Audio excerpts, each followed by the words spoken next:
Welcome to Pitch Your Startup, presented by Innovate. I'm your host, Bob Shami. Today, we're delighted to have our guest, Trevor Skene, who is the CEO and co-founder of Patent Hacks. I like the name. It must be so much into it. So I'm more intrigued than the audience even to know what Patent Hacks is about. Trevor, I want to thank you for joining us today at Pitch Your Startup. Let's jump into it, buddy, and tell me a bit about your background and what more and how did it lead to having and being a co-founder and a CEO of this brand, Patent Hacks, and what led you to it. I'm gonna let you take the mic and just jump into it. Cool, very cool. Yeah, first of all, thanks for having me. Yeah, so my background is I worked for a while as a federally contracted patent examiner for the USPTO. So I was the person kind of allowing and rejecting patent applications. So I got that kind of behind the scenes look at the industry. Before that, I got my degree in mechanical engineering.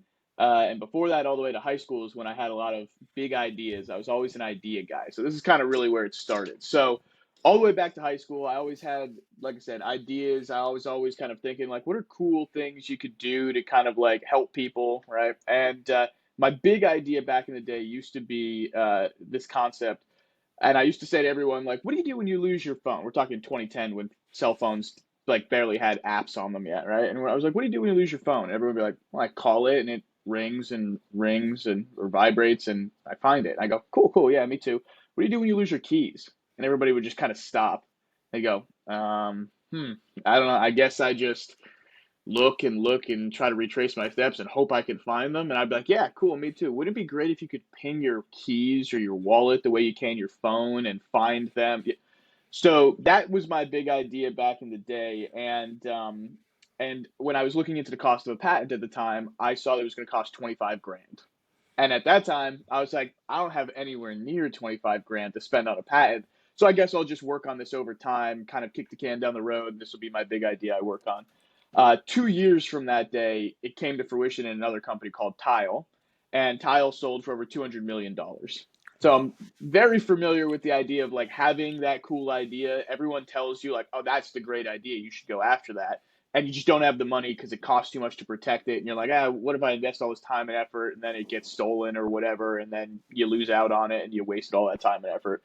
Uh, so that was kind of my first intro to any kind of understanding of patents, how much they cost, what this whole process looks like. Fast forward, obviously, like I said, go through school, get a mechanical engineering degree, come out the other side, and I ended up working as a federally contracted patent examiner for the USPTO. And in doing that, I got a really, really good understanding of patents, how they work, what goes into rejecting a patent, and how you look at prior art and research that. And eventually, I kind of turned to my business partners, who were the president and CEO of that company, and said, listen, there's got to be a way that we could flip to the other side of this industry and make IP more affordable and accessible for people. I was like, I know from my story, there's got to be tons of people out there like me that are like, hey, I have an idea and I want to get started with it. What's the first step? And obviously, all their mentors are going to say, well, you got to get funding, you got to get a prototype together, you got to test the market, you got to protect yourself with patents. And then when people say that, a lot of times when you say, okay, cool, how do I do that? Everyone's like, I don't know, go talk to an attorney. So I was like, there's got to be a way we could come in and be some sort of intermediary there where we're like, we educate people, we demystify the whole intellectual property process, we make it more affordable. So that was our foundational mission with Patent Hacks. And the way we did that to start is we built a whole education platform. And the education platform was kind of like guided DIYing people through the process. And the whole concept there was like, hey, let's educate people on this, get them understanding the process, maybe even working on it themselves. They could do some of the legwork themselves, make the process more affordable when they do eventually link up with an attorney, and now they have a true understanding of how this all works. And we covered everything in that from searching, so doing the research ahead of time, to their patent drawings and everything that goes into that, and the rules and regulations, to patent drafting, the different components of a patent, how people put together a patent, and patent filing, including all the different forms, guides to how you complete them, the process of how you file with the USPTO, everything like that. So that's the first thing we did, and we worked with colleges and universities across the country doing that. It's been used to like teach courses at the college and high school level across the country. But then, of course, the natural next step of that was that we had a lot of people coming to us and going like, "This is really cool. It's awesome that we get to like learn this whole new skill and everything." Like, but what about if I want a patent like quickly, like within the next couple of days, and I don't want it to cost 25 grand or 10 grand or like whatever.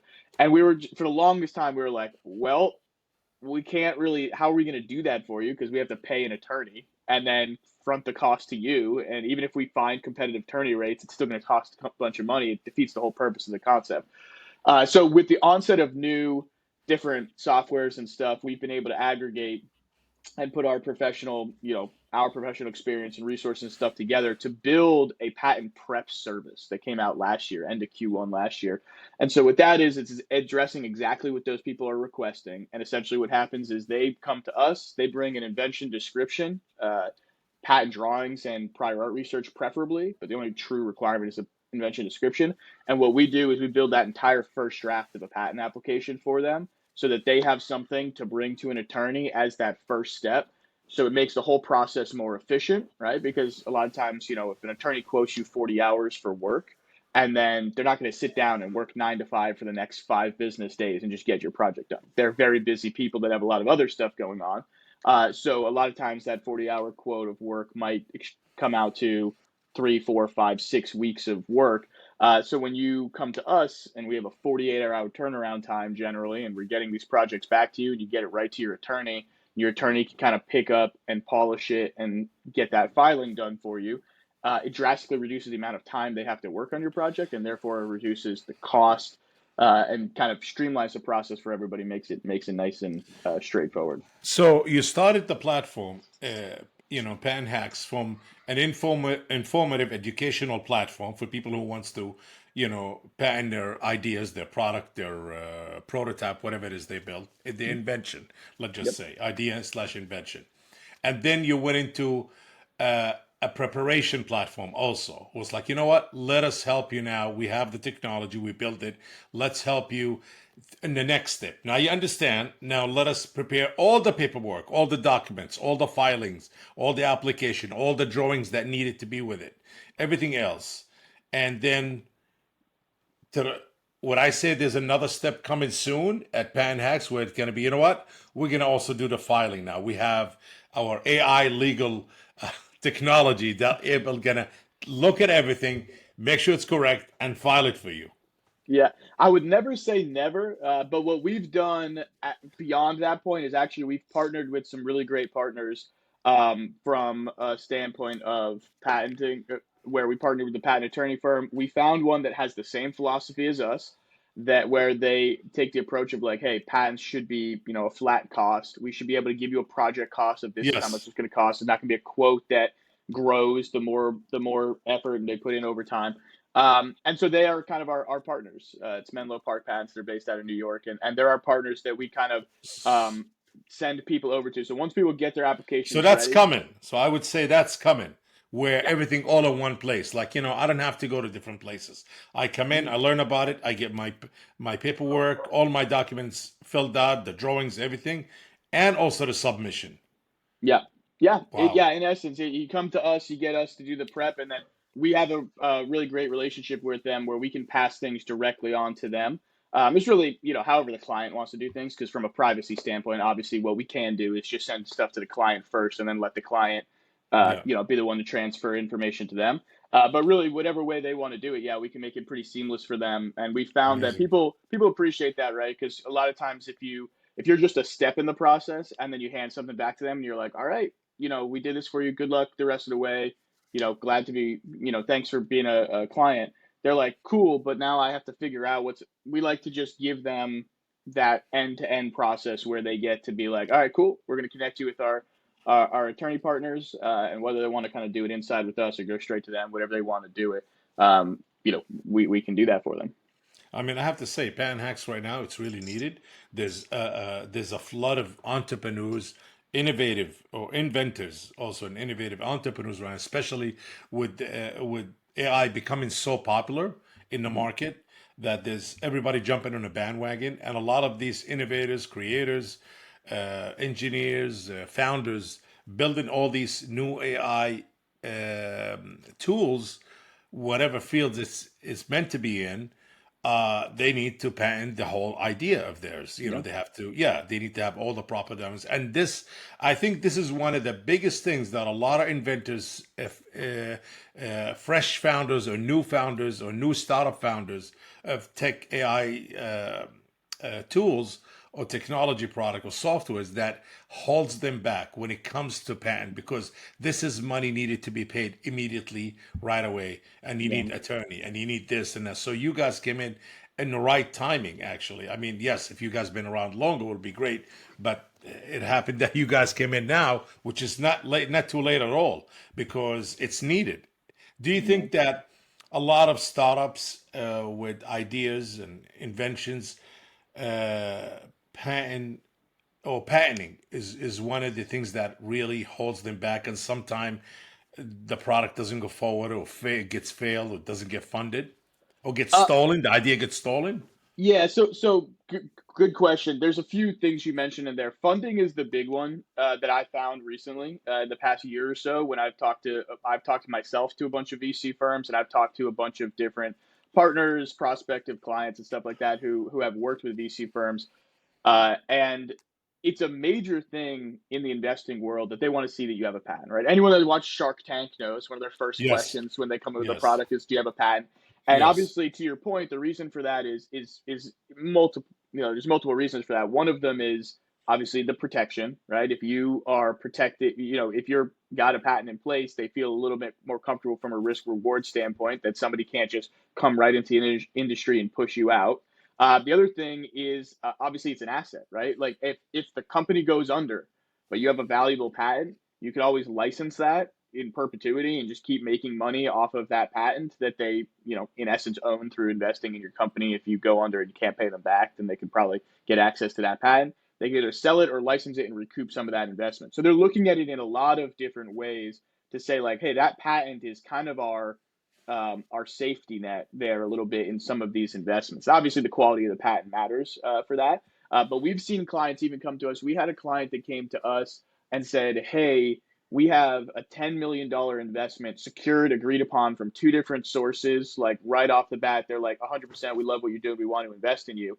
And they were like, but they told us they're ready to hand us the money. The only thing that they're waiting on is like they want us to get our patents and trademarks in place, and then they'll give us the money. And so we're talking like at all levels, whether it's early stage or late stage. Like if you don't have your patents done, they're going to look at this and be like, can you do that first? Like, is there any way you have money in the budget to be able to get some of that stuff done before we invest so that we can feel fully confident and ready to go forward. Obviously, that's not every VC firm. Some might not care as much as yeah. others. But in almost every conversation I've literally had conversations with VCs where they literally looked at me and they said like, "Oh yeah, if they don't have their patents, we'll just tell them like, hey, you're not ready yet. Wow. Go do like I got a guy tell me to my face, he's like, I'll tell anyone that comes and doesn't have a patent, go do a friends and family round first to try to get the money together, get a patent done first, and then we'll look at you." So it's like it is a very legitimate thing in the funding space, which obviously a lot of startups depend on because why do a lot of them fail? They run out of funding, right? So from a security standpoint and from a funding standpoint, I think those are like the two biggest situations because unfortunately, to your point, I've heard plenty of horror stories. There's a guy near me. I'm in the Northeast. I'm in northeastern Pennsylvania. There's a guy near me, a local college. I was talking to a professor of entrepreneurship, and he told me a sad story of a student that he had that had a great idea. I believe it was like skateboard tech of some sort. And he was pitching all up and down the East Coast at pitch competitions, not really worried about patents or the public disclosure, which is another thing we could talk about. But he's pitching all up and down the East Coast, won first place at a bunch of different pitch competitions, got all his money together, turned around to get his business started. And a predatory company over in China that was watching it, a manufacturing company, just saw that, took his product, brought it to market. So by the time he turned, it was like, all right, let's get this thing started. His product just hit the market in the form of another company. So I've heard that story. I've also heard kind of on the similar to that, but on the flip side, I've heard of major companies that you'll have heard of before, right? Like major telecommunication companies that have their own accelerators that bring companies along, and part of that process is that they get to invest in those companies, and they've invested in companies that don't go get patents, and then they find out that that company gets pushed out of the market when they come to the market they blow up, they're doing well, and then all of a sudden somebody else goes, "Oh, that's a good idea. Do they have any patents?" They look, they see no, and they go, "All right." They bring something to the market, put a lot more money into into their marketing, blast that up, and then just run that company out. And we've had conversations with some of these types of programs where they're like, "Yeah, now we require anybody we're investing in to get patents because we've had this Wow. happen too many times where they're getting kind of run out of business by companies that start up and just put a lot of money in the marketing." So it's an important thing for a lot of It reasons. is. How much money you save in a lot of these startups and new entrepreneurs and inventors with such thing? Because it is, when the Yeah. first thing you walk into a lawyer, their fee to just the paperwork and all of that, probably about 5 grand before filing, Yeah. probably. Yeah. Yeah. Yeah. It depends. Like I said, our partners are really good about that kind of stuff. Even if you went to them directly, we save people about 80 to 90% the cost usually. 80, 90%. Essentially, yeah. Essentially, what happens is our service to put together that first draft for people is only $500. And so when somebody takes that and goes to work with an attorney, the only cost they're paying is whatever the attorney is going to charge them to polish it and file it. So as long as the reason why it's really cool that we were able to build a relationship with an attorney's office is what we can do is we know their preferences, right? We get to work with them and build first drafts that'll be easy for them to polish and finalize, which makes the process super efficient for them, makes the process super efficient for our clients, and can help keep costs low. We're looking probably more in the range of 5,000 or less for people to work with us and then a partner and be done with the whole thing for probably in Wow. most cases less than $5,000. Yeah. With the whole thing, Yeah. not filing, completing all the necessary documents and applications and drawings, whatever needed, plus the filing, about Mhm. less than 5,000. That's, I never heard of that. Unheard of, Yeah. definitely unheard of. Oh, wow. Yeah. Wow. Yeah. Amazing. Yeah. I'll probably be one of your new clients soon. Love it. Sounds Love good. the idea. Yes. Sounds Yes, good. absolutely. Um, well, so just quick question. Obviously, you have your startup. Is this, you mentioned that you have a partner he's also involved with you. So how many partners are you in Patent Hacks? So there's three total. It's me, David Odlin, and Catherine Odlin. They're husband and wife. Uh-huh. And they've both been in the patent industry for 20, probably pushing 25 years each. They're both registered Wow. patent agents and they're former patent examiners as well. And they run another company, GPS. They have multiple federal contracts with the government and stuff like that. Like they do lots of really cool work in the IP space. And then I've been in the industry, I think now for about 7 years. Hmm. Very interesting. And you guys bootstrapped it or funded? I mean, it seems like you guys bootstrapped the whole thing, or you guys got some funding. Nope, bootstrap the whole thing thus far. Yeah. Wow, unbelievable. This is amazing. And it's working now. The platform is up and it's running, Yep. Yep. and anybody could come in and use it. Well, much Yep. success, man. Much success. I mean, I really love the idea, first of all. It came in at a great timing. There's so many a flux of entrepreneurs with a lot of new technologies coming in. Definitely, Pan Hacks will be on my recommendation list for uh, every startup that I bring in here, and I'll put it on our LinkedIn also. I As appreciate an that. entrepreneur, a thinker, a creator, an innovator, yourself, Trevor, what advice you'll have for others that I'm sure, as yourself, you've been through the whole thing and you come across a lot of them. So, what advice you would give? Because you've seen a lot of common mistakes with a lot of startup companies, and when they start their companies, okay, yes, definitely the biggest thing is the patent because a lot of funders or a lot of people who's going to finance such ideas will get involved. They don't want to touch it if it's not protected. Yeah, I get it. that's actually the third thing on my list as far as what I recommend. The number one thing I always recommend for people is to believe in themselves and to block out the noise because I know in my own experience, it's very common that when you have an idea and you're going to go kind of a little bit of an unconventional route, especially if you're like born and raised, like a lot of people I meet, it's like, well, my parents think I should do this, or my girlfriend wants me to do that, or this is what like my teachers are telling me, but I really want to like I have this idea that I want to pursue, and what I always tell everyone is like if you genuinely believe in yourself and what you're doing and you want to give it a shot, go for it and just don't worry about what anyone else is saying. If it's your friends or your peers that are kind of busting on you because they're saying, oh, look at this guy thinks he's an entrepreneur or whatever, or it's your family, your girlfriend, whatever. It's like what'll happen is if you don't go after it, and if you work a 9 to 5 of a job that you don't really like for the next 20 years, it's always going to be in the back of your mind. Like, what if I did that thing back in the day? So what I always tell everyone is just if, especially if it's something that they truly think that they'll enjoy doing, waking up every day and enjoy doing, what more can we want out of our lives than to wake up every day and do something we actually love and enjoy doing? And chasing your dreams is usually something that awakens that happiness in people. So the first Yes. thing I always tell everyone is like, believe in yourself, go after it. Don't worry about what anyone else is saying. Obviously, do that responsibly. Don't just empty your bank account and throw everything at it, and then when it fails, be like, have no fallback. But that's the first thing. The second thing I say is also before even patenting is validating your market, right? Getting feedback from people and making sure that what you're going to do truly has an audience and truly solves a problem for people and people would buy.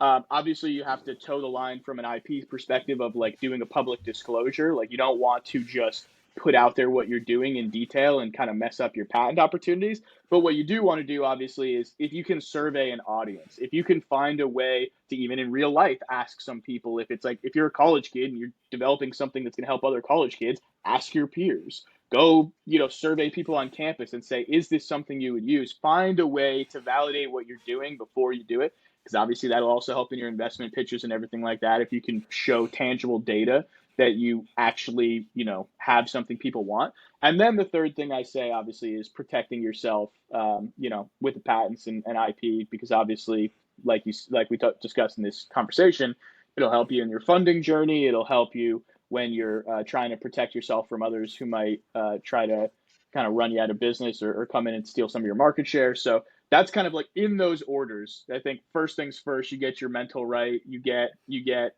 solid in conviction in what you're doing. You don't let other people sway you off your path. Second thing, you validate that market. Once you feel really good that people will genuinely use this thing, then you protect it and move forward. Well, amazing advice. You heard it here at Pitch Your Startup from Trevor, who is the CEO and one of the founders of Patent Hacks. Trevor, great having you on the show here. One more thing. What's next for Patent Hacks for this year? The year's just started, so I want to know what's next. So our viewers and listeners at Pitch Your Startup know where to go. And are you looking for any investors? Are you looking for any advisors, any mentors, anybody to get involved? We're putting the word out there. Yeah, so we're always open to that. If people want to reach out, we're open to listening. We're not closed off to anything like that, whether it's investment advisors, things like that. We're always open to that.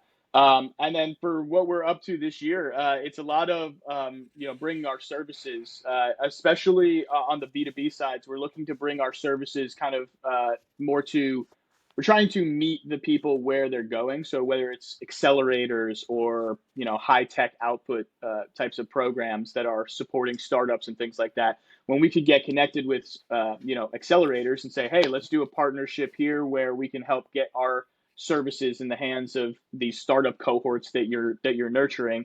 Obviously, it's a really great, but they're literally there putting together their pitch decks and all their things. It's a perfect time for them to be able to segue that into prep work with Patent Hacks to get their patents affordably put together as well. So that's kind of our journey this year, is partnering with as many accelerator programs and things like that as possible.